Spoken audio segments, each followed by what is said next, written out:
the house.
think I saw one more crew down there. I don't know if you want to tell them to come down this way.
Hold on, Joe. So sorry. No, you're all good. I got you, man. I got you.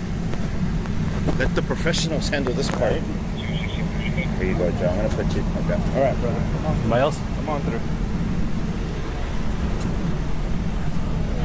Can you just? I'll get on the other side of the rope for you. I'll do a mic check. Yeah, mic check, mic check, mic check. Okay, hold on real quick. Give me 10 seconds. Yeah, no rush.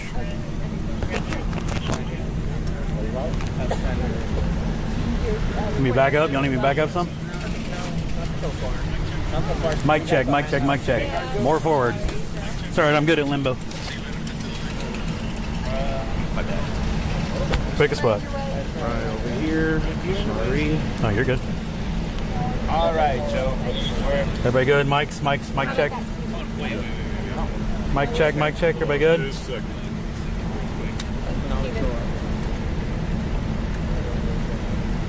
We good, guys? Everybody good? Ready? It's gonna go middle. Yeah, I think you just look at me. All right. Joe, Public Information Officer, San Antonio Fire. Everybody good?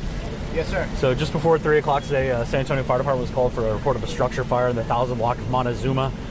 First in crews found heavy fire coming from kind of the center mid of the home. Report of one occupant. They could SAPD told us they could hear one occupant inside. Crews made entry through the window on the side of the house where the patient was last reported to be found. They found heavy fire when they got inside, and unfortunately did find one victim. Just so they quickly evacuated the patient, tried life-saving measures, but again, it was obvious signs of being a DOA when we got here. Bulk of the fire was knocked in about 15 minutes. Had some issues with a downed power line as well as the carport area starting to collapse. So we had to back out at that point and finish fighting it from the outside. But again, about 15 minutes to get the fire completely out, but crews made a rapid ingress into the home when they got here to try to rescue the victim that we knew was inside. Unfortunately, he had already succumbed to those injuries. So it is an adult male patient. We do know that. That's where we're at right now. Still working on hitting hot spots, but substantial damage to the home, most likely a total loss. and unfortunately one victim. Joe, can you verify this individual was wheelchair bound? We heard That to you. All I do know is that he was in the middle of the house. PD was squirting water from the house line, if you will, into that window, saying they heard him there. So our fire crews took a line in entered through the window where they knew he was to try to make a rapid rescue. But unfortunately, when they did find him, he was deceased. Was this male elderly by chance? Don't know. Yeah, it's Any idea of how this started? no, it's still too early. Obviously, our fire investigators as well as our arson investigators who come. That he was trying to go in there with a hatchet or an axe and help out. Do you know anything about that? So I do know that when we got here, there were a lot of police officers who were on scene quickly.